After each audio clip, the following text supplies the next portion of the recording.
घर गए, विदुरानी को जाकर के कहते हैं, देख आज तो अपना नगर बड़ा सुंदर सजाया जा रहा है।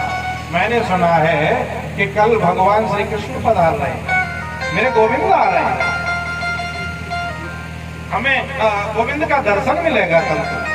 तो विदुरानी बोली, अजी देखो अब आप मंत्री तो है नहीं,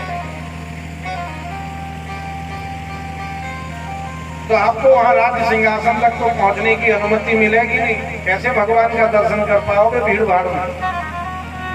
विदुर जी बोले, अरे देवी मन को छोटा मत करो, अरे हम नहीं भी पहुंच पाए उन तक तो क्या हुआ, उनकी दृष्टि तो भीड़ भाड़ में भी हमारे ऊपर पड़ ही जाएगी, और एक नजर भी अगर गोविंद की पड़ गई हमारा कल्याण हो जाएगा, हम कृतार्थ हो जाएंगे।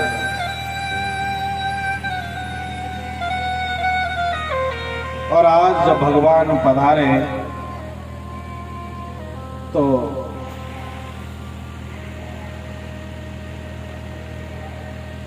दुर्योधन ने तो बड़ा कपटपूर्ण व्यवहार किया है, ऊपर से तो बड़ा स्वागत दिखा रहा है।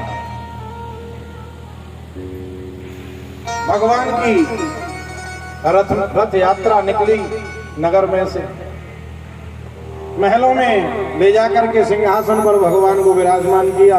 उस भीड़ में विदुर जी भी कहीं छुपे हुए हैं एक कोने में, वहीं से भगवान का दर्शन कर रहे हैं।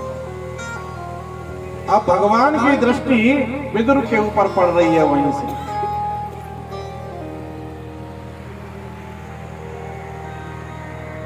सब भगवान को देख रहे हैं, लेकिन भगवान की दृष्टि विदुर के ऊपर है। विदुर जी मन ही मन बड़े प्रसन्न हो रहे हैं, देखो हमारे ऊपर गोविंद की दृष्टि तो पड़ गई, मैं कृतार्थ हो गया। दुर्योधन देख रहा है, अरे हम सब यहाँ स्वागत में हैं, लेकिन कन्हैया तो कहीं और ही देख रहे हैं। कन्हैया अपने आगमन का हेतु तो बताओ। तो भगवान कहते हैं, देखो दुर्योधन, मैं चाहता हूं ये युद्ध किसी प्रकार से टल जाए। कायदे से पांडव तुम्हारे भाई हैं तो आधे राज्य के अधिकारी होते हैं, पर मैं तुम्हें ये नहीं कहता कि तुम आधा राज्य दे दो उनको। मैं तो ये कहता हूं कि सिर्फ 5 गांव उनको दे दो और उसी से मैं उनको संतुष्ट कर लूंगा, ये युद्ध टल जाएगा। दुर्योधन खड़ा हो गया अपने सिंहासन से, नहीं गोविंद, सूच्याग्नि नहीं वदास्यामि बिना युद्धेन केशव, बिना युद्ध के तो मैं सुई की नोक के बराबर भी भूमि नहीं दे सकता।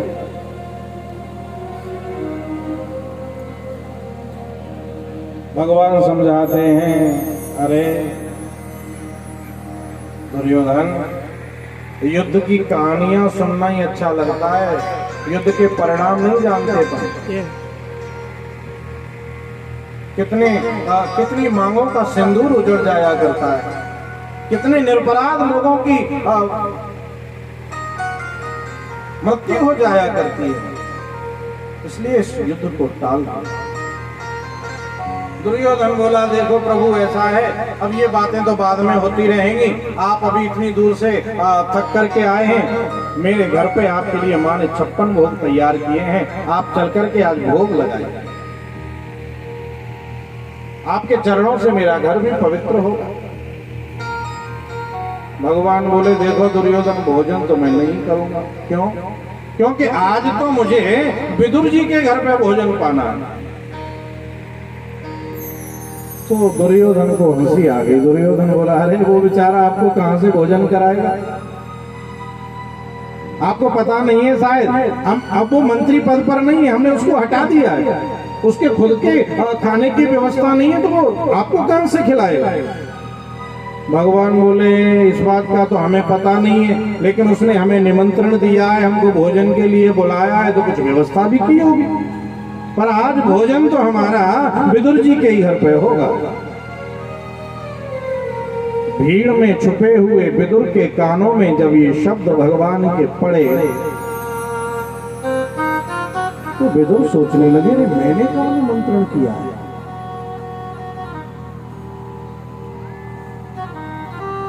मेरे गोविंद को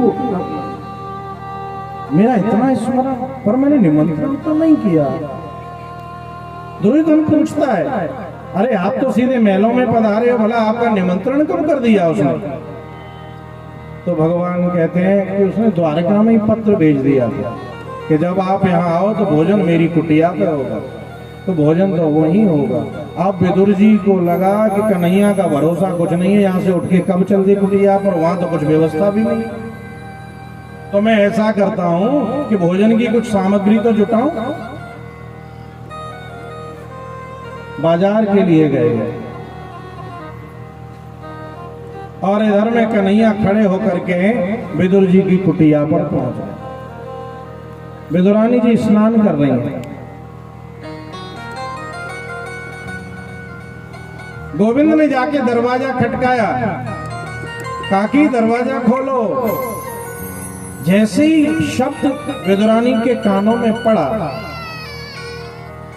आनंदित हो गई, ये तो मेरे गोविंद की आवाज है। शरीर का भी भान भूल गई, वस्त्र भी नहीं बदले, गीले वस्त्रों से ही जाकर के दरवाजा खोल दिया। आइए गोविंद पधारिए पधारिए। चौकी लेकर के आई, बिठाती हैं, आओ गोविंद यहाँ बैठो, ये स्थान ठीक नहीं है, दूसरी जगह जाके चौकी ले गई, यहाँ बैठो, सारी कुटिया में घुमा दिया। गोविंद विराजमान हो गए। देखा वस्त्र भी नहीं ठीक से पहने हैं, तो गोविंद ने अपनी पीतांबर लिया और विदुरानी के ऊपर डाल दिया। कन्हैया बोले, काकी भूख लग रही है, कुछ खाने को है? हाँ गोविंद, मैं फल लेके आती हूँ। केले के फल लेकर के आई टोकरी में, और प्रेम में इतनी मगन है, सामने बैठ गई, छील छील के छिलके प्रभु को देती जा रही हैं और जो फल है उसको फेंकती जा रही हैं। मेरे गोविंद बड़े प्रेम से पा रहे हैं। साथ में प्रशंसा भी करते जा रहे हैं, ताकि ये फल तो बहुत मीठे हैं, बहुत स्वादिष्ट हैं। हाँ हाँ गोविंद, अगर आप कह रहे हैं तो मीठे ही होंगे। बड़े भाव से भगवान छिलकों का भोग लगा रहे हैं। इधर में विदुर जी सामग्री लेकर के दरवाजे पर आए, आवाज लगाई, अरे सुनो, देखो आज अपने घर कौन आने वाला है, दरवाजा खोलो। विदुरानी ने जाके दरवाजा खोला। विदुर जी नेत्रों में आंसू भर करके कहते हैं, देवी आज गोविंद ने बड़ा मान बढ़ाया मेरा सभा में।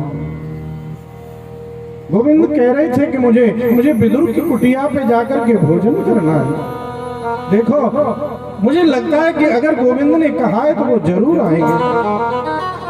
तुम एक काम करो, गाय का गोबर ला करके लेपन करो और कुछ पकवान बनाओ, मैं सामग्री लेकर के आया हूँ। कन्हैया आए तो फिर उनको पकवानों का भोजन भोग लगाना, वो जरूर आएंगे। विदुरानी बोली, अजी वो आएंगे क्या, वो तो आके कब से बैठे हुए हैं अंदर। क्या मेरा गोविंद आ गया जी? अरे ये तो बहुत अच्छी बात है, चलो फिर उनको भोग लगाते हैं। और अंदर सामग्री लेकर के विदुर जी आए। क्या देखा कि जो खाना चाहिए वो तो फेंका जा रहा है, और जो फेंकना चाहिए कन्हैया उनको भोग लगा रहे हैं। विदुर जी के नेत्रों से अश्रुपात होने लगा। अरे पगली, तू क्या कर रही है? तू ये भी भूल गई कि भगवान को क्या खिलाना है और क्या फेंकना है। ये छिलके खिला रही है तू, और गोविंद आप भी। ये तो पागल है, इसको तो पता ही नहीं चल रहा कि मैं क्या खिला रही हूँ। क्षमा करना नाथ, आप 56 भोग को त्याग करके आए मेरी कुटिया पे भोजन पाने के लिए, और ये विदुरानी ये आपको छिलके खिला रही है। ये मैं आपके लिए अलग से मक्खन लेके आया हूँ, आप इसका भोग लगाइए।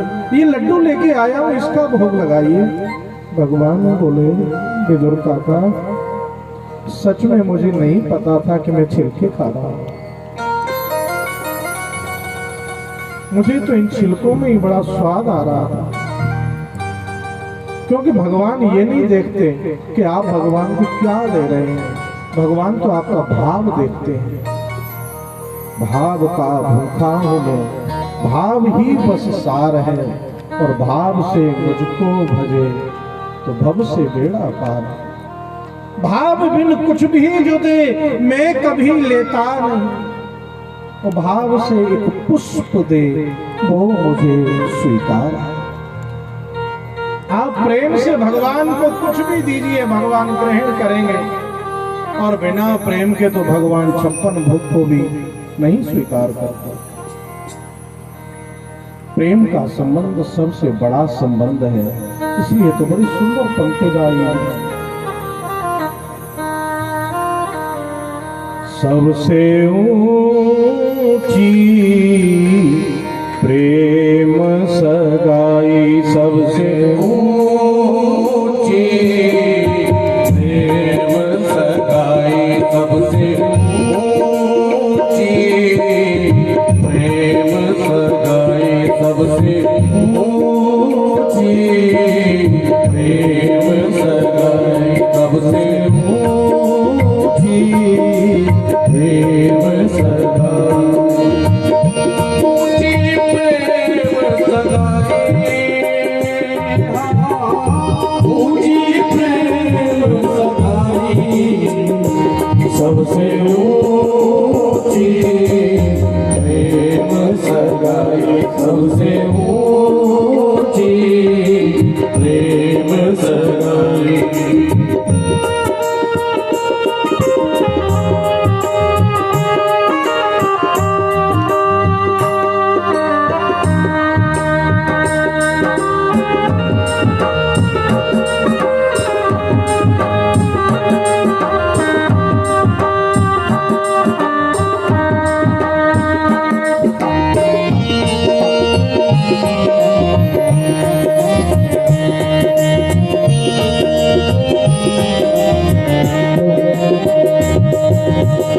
दुर्योधन की मेवा त्यागी, दुर्योधन की मेवा त्यागी, दुर्योधन की मेवा त्यागी, दुर्योधन की मेवा त्यागी, साग बिदुर घर खाए,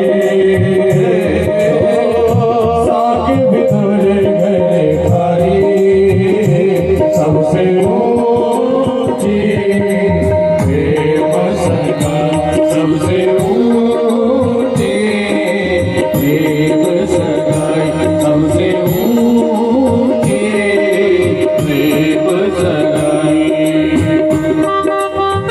दोनों हाथों की सीधा करते हो, जय हो।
अर्जुन रखा प्रेम के बस अर्जुन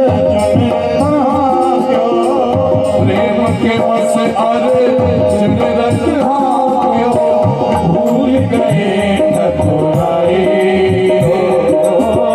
भूल गए ठकुराई सबसे ऊंची प्रेम सरकारी सबसे ऊंची प्रेम सरकारी सबसे ऊंची सबसे ऊंची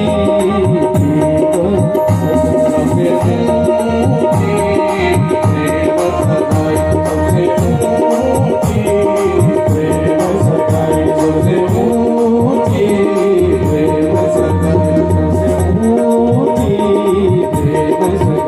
सबसे ऊंची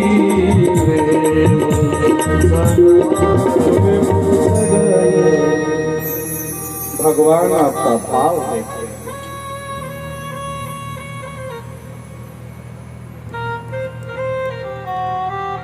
बहुत प्रशंसा की शिल्पों की।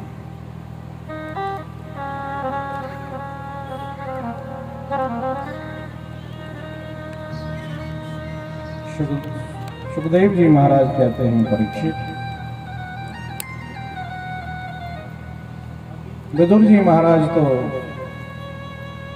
तीर्थ यात्रा के लिए चले गए थे।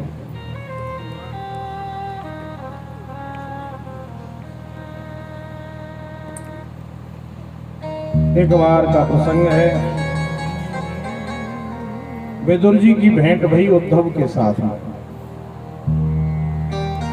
उद्धव से जब विदुर जी मिले तो द्वारकाधीश का समाचार पूछा, तो उद्धव ने समाचार दिया कि द्वारकाधीश तो इस धराधाम को छोड़ करके गोलोक धाम गमन कर गए।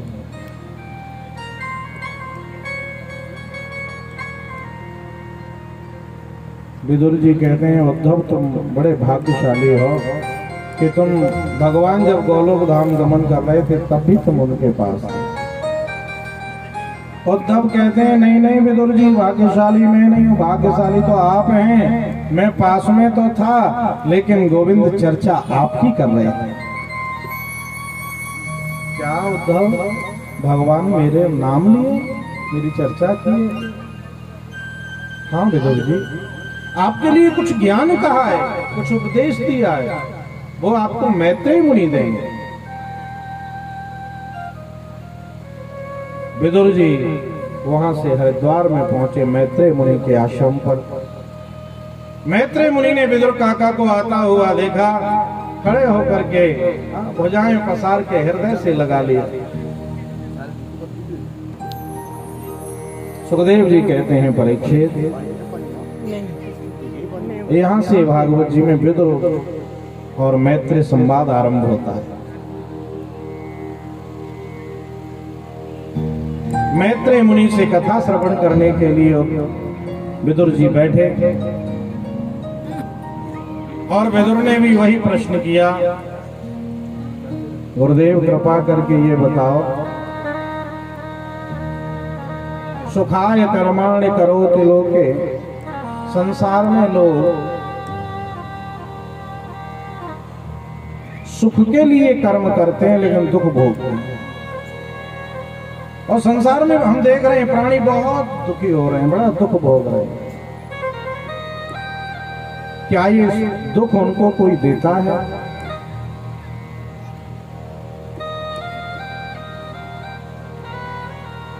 मैत्रेय मुनि कहते हैं विदुर, सुखस्य दुखस्य न कोपि दाता, कोई भी किसी को सुख या दुख देता नहीं, दे सकता भी नहीं।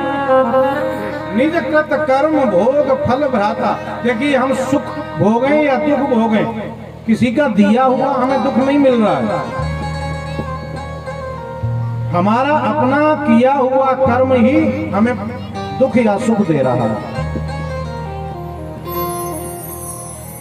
इसलिए कर्म करते समय बहुत सावधान रहना चाहिए। कर्म रूपी वृक्ष के फल हमको खाने को मिल रहे हैं, वो चाहे हम दुख भोगें या सुख भोगें।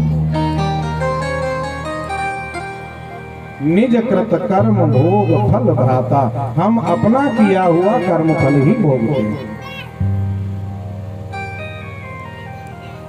वो तो व्यर्थ में हम किसी को दोष लगाते हैं। अगर हमें दुख हुआ, हाँ हम दुखी हुए, तो कभी पड़ोसी की तरफ ध्यान देते हैं, कभी किसी असंबंधी की तरफ देते हैं, इसकी वजह से दुख मिला। नहीं, कोई दुख नहीं दे सकता। हमारा अपना कर्म है और कर्म कभी भी पीछा नहीं छोड़ता। जैसे 1000 गाय में गाय का बछड़ा छूटे तो अपनी माँ के ही पास जाकर के पहुंचता है। अपनी माँ को 1000 गाय में से ढूंढ लेता है और उसका दूध पीता है। ठीक इसी प्रकार से हमारा किया हुआ जो कर्म है वो हमको ढूंढता हुआ आ जाता है और हमारा फल हमें प्राप्त कराता है। इसलिए कर्म करते समय बहुत सावधान रहें।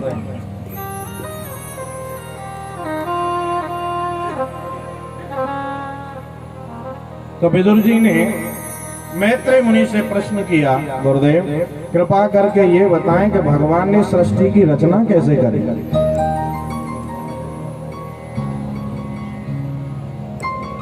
मैत्रेय मुनि कहते हैं, विदुर जी भगवान नारायण के नाभि कमल से ब्रह्मा उत्पन्न हुए। ब्रह्मा जी ने चारों दिशाओं में मुख घुमाया तो 4 मुख हो गए। चत्वार लेभे नुदिशम मुखानी। अब ब्रह्मा जी को लगा कि मैं इस कमल के ऊपर बैठा हुआ हूँ, इस जल के ऊपर कमल है, जल कमल के नीचे भी कुछ होगा। तो कमल नाल के सहारे नीचे प्रविष्ट भये। 100 वर्ष तक खोजते रहे, कुछ नहीं मिला। 2 शब्द उनके मन में आए, तप कर। कठोर तपस्या ब्रह्मा जी ने करी। भगवान श्री हरि का दर्शन हुआ और भगवान ने ब्रह्मा जी को सृष्टि की रचना की आज्ञा दी। तुम इस सृष्टि की रचना करो, उसके लिए जो भी तुम्हें आवश्यकता होगी वो प्राप्त होता रहेगा। तो ब्रह्मा जी ने पहले तो समय आदि की व्यवस्था बनाई। उसके पश्चात पवित्र मन से सनक, सनंदन, सनातन और सनत कुमार 4 ऋषियों की उत्पत्ति करी और 4 ऋषियों को आज्ञा दी कि तुम सृष्टि को आगे बढ़ाओ। चारों ने निवेदन कर दिया, हम इस संसार के चक्कर में नहीं फंसना चाहते, हम तो केवल और केवल भगवान नारायण का भजन करना चाहते हैं। तो ब्रह्मा जी को थोड़ा सा क्रोध आया, भ्रूमध्य से प्रकट हुआ, जिससे भगवान रुद्र प्रकट हो गए। रुद्र को सृष्टि करने के लिए कहा तो भगवान रुद्र तो भूत प्रेतों की सृष्टि आरंभ कर देते। ब्रह्मा जी ने ऐसी सृष्टि देखी तो मना कर दिया, आप ये तामसी सृष्टि बंद करो, तपस्या के लिए चले जाओ। पुनः ब्रह्मा जी महाराज सृष्टि का चिंतन करते हैं तो अपने विभिन्न अंगों से 10 ऋषियों को उत्पन्न किया। मरीचि, अत्रि, अंगिरसौ, पुलस्त्य, पुलह, क्रतु, भृगुर्वसिष्ठो, दक्षश्च, दशमस्तत्र नारदः। मरीचि, अत्रि, अंगिरा, पुलस्त, पुलह, क्रतु, भृगु, वशिष्ठ, दक्ष और नारद, ये 10 ऋषि उत्पन्न भये। फिर भी इनके मन को संतोष नहीं है तो ब्रह्मा जी का शरीर 2 भागों में विभक्त होकर मिथुन रूप से परिणत हो गया। इसमें जो पुरुष हैं वो स्वयं मनु हुए और जो स्त्री हैं वो इनकी प्रिय पत्नी शतरूपा हुई। यहाँ से मैथुन सृष्टि आरंभ होती है। गोस्वामी जी ने भी बड़ा सुंदर संकेत किया है। स्वयं भुव मनु हरुषत रूपा,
प्रकट भय, यहां से मैथुन सृष्टि आरंभ होती।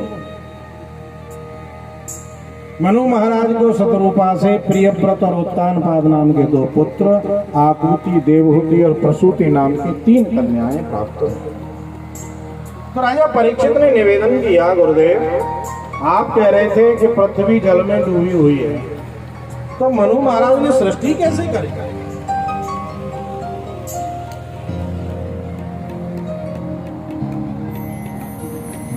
सुखदेव जी कहते हैं, परीक्षित ब्रह्मा जी ने मनु महाराज को जब आज्ञा दी कि सृष्टि की वृद्धि करो, तो मनु महाराज ने निवेदन किया कि पृथ्वी जल में डूबी वही है, हम सृष्टि को बढ़ाएं किस पर? जब ऐसी प्रार्थना मनु महाराज की सुनी ब्रह्मा जी ने, तो ब्रह्मा जी भगवान का ध्यान करने लगे। उसी क्षण ब्रह्मा जी की नासिका से वाराह का एक बच्चा प्रकट हुआ, जो बाहर आते ही बड़ा विशाल रूप धारण कर लेता है। बोलिए वाराह भगवान की जय हो।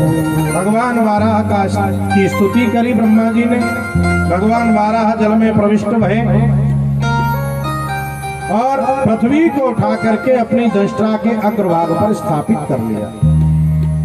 अब पृथ्वी जल के ऊपर आई। सुखदेव जी कहते हैं, परीक्षित इन्हीं भगवान वाराह ने हिरण्याक्ष का उद्धार किया। तो राजा परीक्षित निवेदन करते हैं, गुरुदेव ये हिरण्याक्ष कौन है? कृपा करके आप हमें इस हिरण्याक्ष की कथा भी श्रवण कराएं। सुखदेव जी कहते हैं, परीक्षित एक समय का प्रसंग है, सायंकाल का समय था। कश्यप जी महाराज सूर्यास्त के समय यज्ञशाला में बैठे हुए प्रणव का जाप कर रहे थे। उसी समय द्वितीय काम से व्याकुल होकर के ऋषि के समीप आई और काम की विविध चेष्टा करने लगे। तो ऋषि ने समझाया, 2 घड़ी विश्राम करो, सायंकाल का समय है, बाद में आपकी इच्छा पूर्ण होगी। लेकिन द्वितीय नहीं मानी।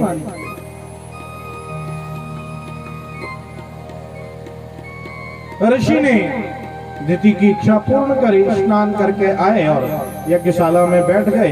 दिति थोड़ी लज्जित हुई और ऋषि के समीप आई, क्षमा याचना करने लगी, महाराज मैंने आपकी आज्ञा का उल्लंघन किया, मेरे अपराध को क्षमा करें, मेरे गर्भ की रक्षा होनी चाहिए। कश्यप जी बोले, देवी तुमने सिर्फ मेरी आज्ञा का ही उल्लंघन नहीं किया, भगवान रुद्र का भी अपमान किया है, शास्त्र के विरुद्ध आचरण किया है।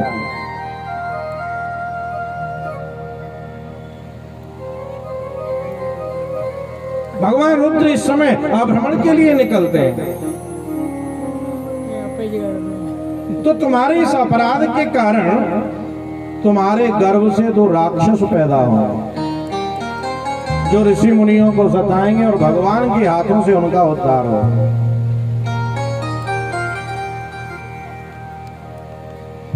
अब दिति को पता लग गया कि भगवान के द्वारा मेरे पुत्रों की मृत्यु होगी। इस भय से योग बल के द्वारा दिति बहुत लंबे समय तक गर्भ को धारण किए रही, जिससे चारों ओर अंधकार फैल रहा है। फैलता हुआ अंधकार देवताओं ने देखा तो एक दिन ब्रह्मा जी के पास गए और ब्रह्मा जी से जाकर के निवेदन करते हैं, ये अंधकार कहां से फैल रहा है? तो ब्रह्मा जी देवताओं को कहते हैं, देवताओं ये द्वितीय का बढ़ता हुआ गर्भ अंधकार फैला रहा है। एक समय का प्रसंग है, मेरे मानस पुत्र सनक सनंदन सनातन सनत कुमार चारों ऋषि बैकुंठ में जा रहे थे भगवान का दर्शन करने के लिए। बैकुंठ के 7 दरवाजे, 6 दरवाजे पार करके 7वें दरवाजे पर जब पहुंचे तो भगवान के 2 पार्षद मिले, जय और विजय। उन्होंने अंदर जाने से रोक दिया।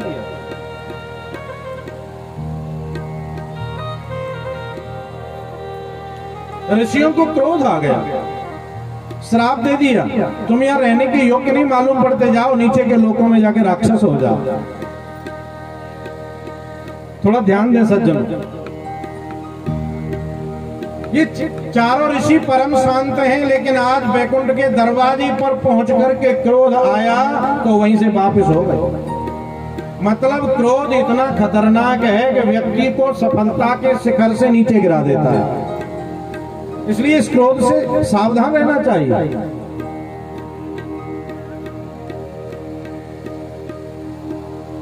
बैकुंठ के 7 दरवाजे हैं। देखिए हमारे यहाँ अष्टांग योग का वर्णन है। यम, नियम, आसन, प्राणायाम, प्रत्याहार, धारणा, ध्यान और समाधि। समाधि में पहुंचने के लिए 7 दरवाजे पार करने हैं। ऐसे ही बैकुंठ में पहुंचने के लिए 7 दरवाजे पार करने।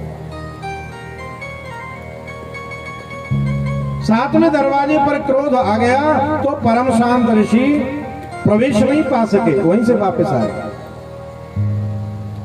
श्राप दिया, भगवान आ गए लक्ष्मी सहित। भगवान से क्षमा याचना करी, महाराज हमने आपके द्वारपालों को श्राप दे दिया है, हमारा अपराध क्षमा करना। भगवान कहते हैं ये श्राप ही मेरी इच्छा से हुआ है, क्षमा तो मुझे मांगनी चाहिए, आपका अपराध किया है मैंने। अब आप ऐसी कृपा करो कि ये शीघ्र ही मेरी सेवा में आ जाए। तो ऋषियों ने कहा कि देखो आपको प्राप्त करने के लिए एक तो प्रेम पूर्वक आपका चिंतन करें और दूसरा द्वेष पूर्वक चिंतन करें। प्रेम से चिंतन करेंगे पता नहीं कितना समय लगे, द्वेष पूर्वक चिंतन करें तो 3 जन्म में आपको प्राप्त कर लेंगे। द्वारपालों से भगवान ने पूछा तो जय विजय बोले, प्रभु अब सेवा तो बहुत हो गई, अब 3 जन्म की बात है तो हम द्वेष पूर्वक चिंतन करेंगे। द्वेष पूर्वक चिंतन करना स्वीकार किया तो ऋषियों के श्राप से वो दोनों जय विजय वहां से गिरे और दिति के गर्भ में प्रवेश कर गए। ब्रह्मा जी कहते हैं देवताओं जब 100 वर्ष पूरे होंगे तो दिति 2 पुत्रों को जन्म देगी। देवता अपने स्थान पर चले आए। 100 वर्ष पूर्ण होने पर दिति ने 2 पुत्रों को जन्म दिया। कहते हैं जन्म लेते ही बड़ी तेजी से बढ़े।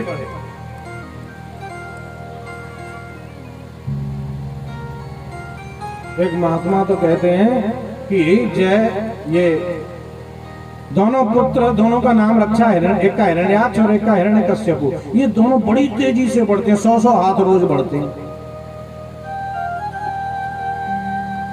अब विचार करो 100 हाथ बढ़ते होंगे तो बेचारी दिति सुबह के कपड़े शाम तक कैसे पहनाती होगी।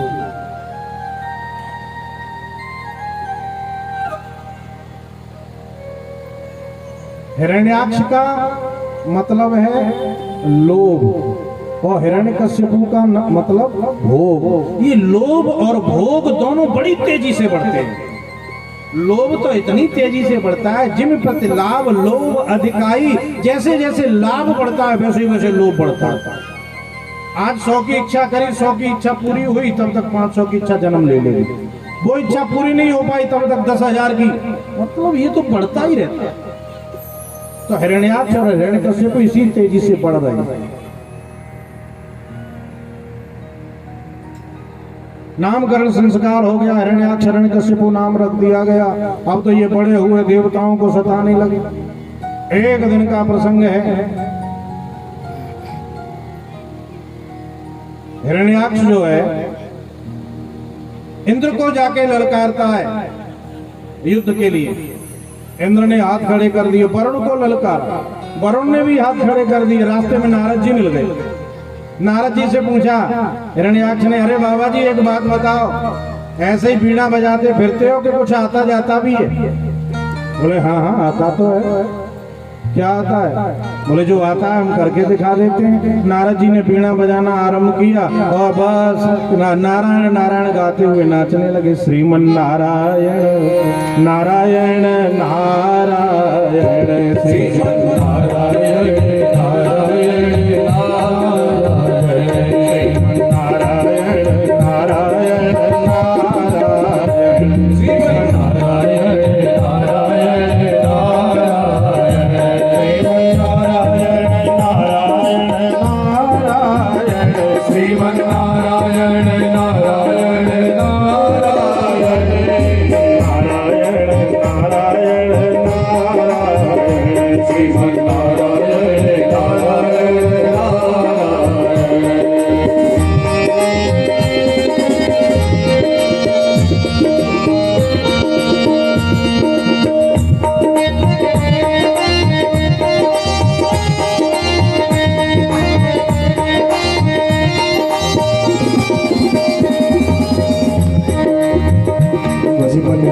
नारायण नारायण नारायण श्रीमन नारायण नारायण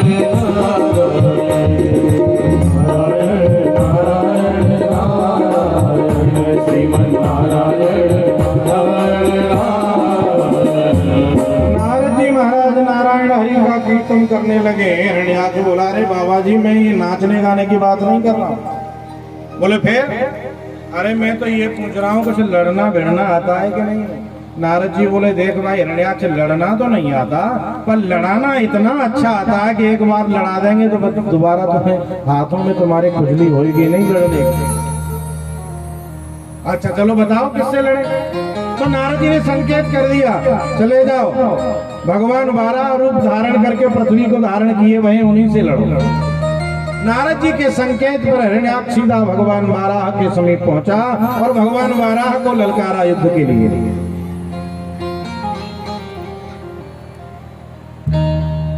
भगवान वाराह ने पृथ्वी को जल के ऊपर स्थापित किया, उसमें आधार शक्ति लगा और स्वयं हिरण्याक्ष के साथ युद्ध करने लगे। युद्ध करते करते भगवान ने एक ऐसा प्रहार किया हिरण्याक्ष के ऊपर कि हिरण्याक्ष की राम नाम सत्य हो गई। वृंदावन बिहारी लाल की।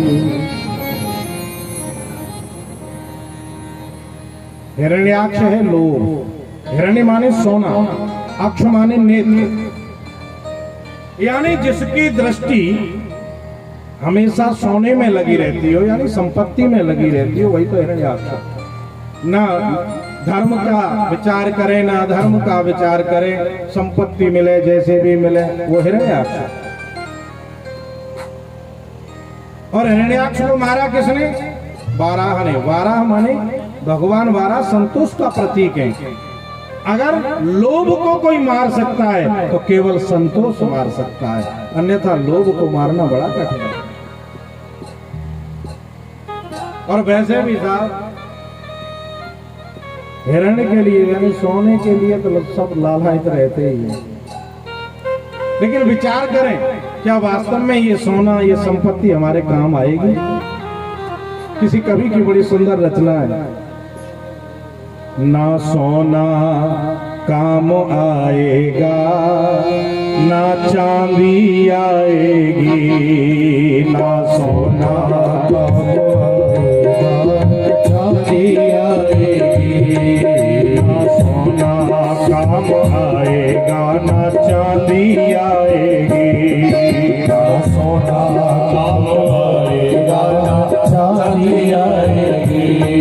सज धज कर जिस दिन मौत की, सज धज कर जिस दिन मौत की सहजाई आएगी, ना सोना काम आएगा ना चांदी आएगी, ना सोना काम आएगा ना चांदी आएगी।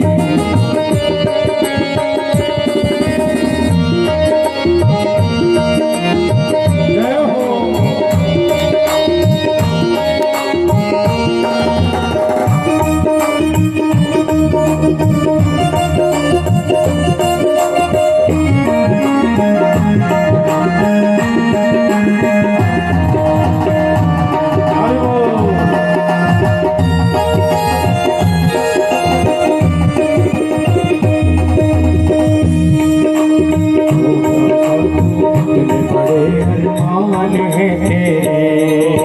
छोटा सा तू कितने बड़े अरमान है तेरे, छोटा सा तू कितने बड़े अरमान है तेरे। हम कैसे बहुत छोटे और अरमान जाने कितने बड़े पाल रखे।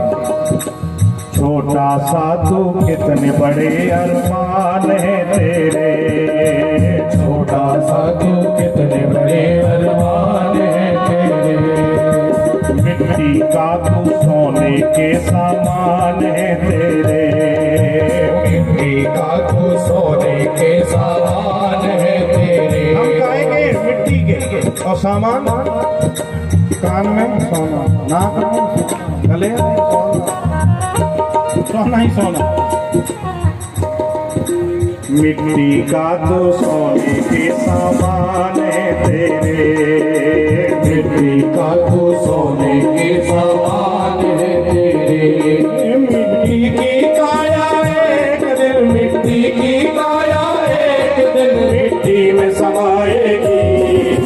सोना काम आएगा न चांदी आएगी, न सोना काम आएगा न चांदी आएगी। सज धज कर जिस दिन मौत की, सज धज कर जिस दिन मौत की शहजादी आएगी। सोना काम आएगा न चांदी आएगी, न सोना काम आएगा न चांदी आएगी। दोनों हाथ की सेवा करते हुए बाके बिहारी लाल की जय हो।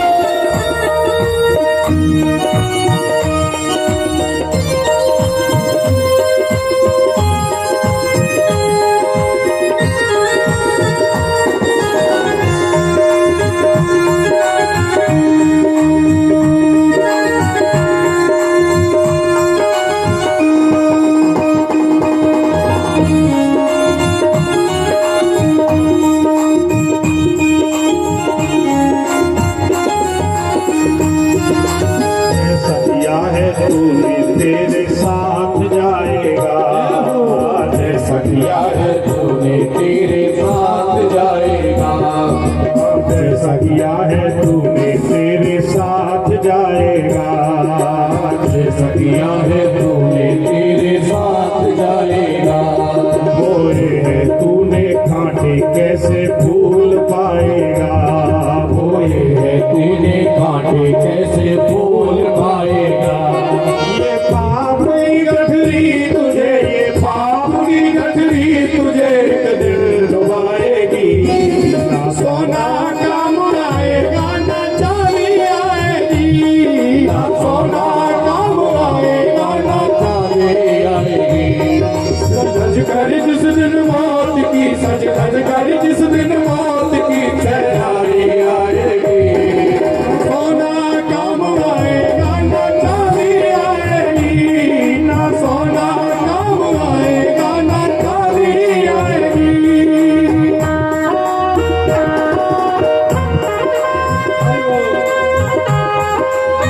दोनों हाथों की सेवा करते हुए जय हो।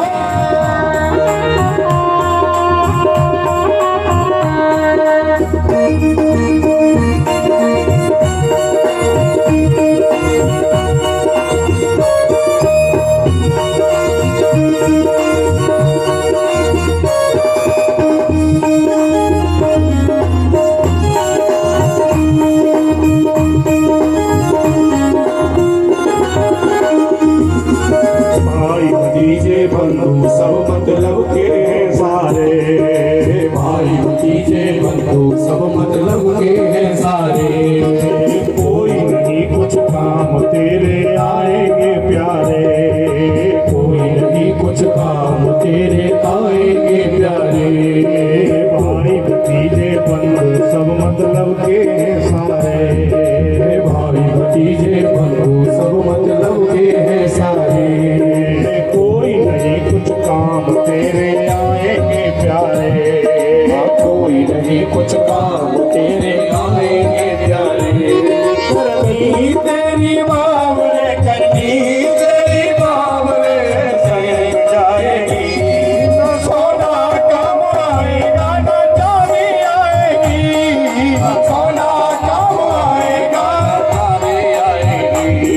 सज धज कर जिस दिन मौत की, सज धज कर जिस दिन मौत की शहजादी आएगी। सोना काम आएगा न चांदी आएगी, न सोना काम आएगा न चांदी आएगी। सोना काम आएगा न चांदी आएगी, न सोना काम आएगा न चांदी आएगी। न सोना काम आएगा न चांदी आएगी, न सोना काम आएगा न चांदी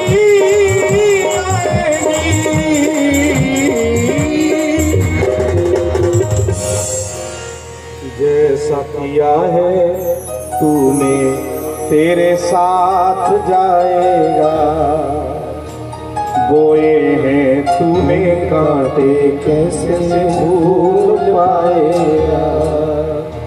ये पाप की गठरी तुझे, ये पाप की गठरी तुझे एक दिन डुबाएगी, ना सोना काम आएगा, न चांदी आएगी। जो हम कर्म कर रहे हैं इसका फल तो मिलना ही है, इसलिए कर्म करते समय बहुत बहुत सावधान रहने की आवश्यकता है। बंधुओं, अगर अभी तक आपने हमारे चैनल भक्ति रस लाइव को सब्सक्राइब नहीं किया तो कृपया सर्वप्रथम आप हमारे चैनल को सब्सक्राइब कीजिए, क्योंकि इस चैनल के माध्यम से आप अध्यात्म से जुड़ते हैं, आप भगवान से जुड़ते हैं। नए नए भजन इस चैनल के माध्यम से आप श्रवण करते हैं और माता रानी के जागरण इस चैनल के माध्यम से आप घर बैठे देखते हैं और बहुत से ज्ञान के भंडार इस चैनल के माध्यम से आपको प्राप्त होते हैं। तो कृपया इस चैनल को सब्सक्राइब करें, बेल का चिन्ह दबाएं, ताकि हमारे द्वारा दी गई प्रत्येक जानकारी आप तक सहजता से प्राप्त हो सके। जय श्री कृष्णा, जय श्री राधे, जय श्री कृष्णा, जय श्री राधे।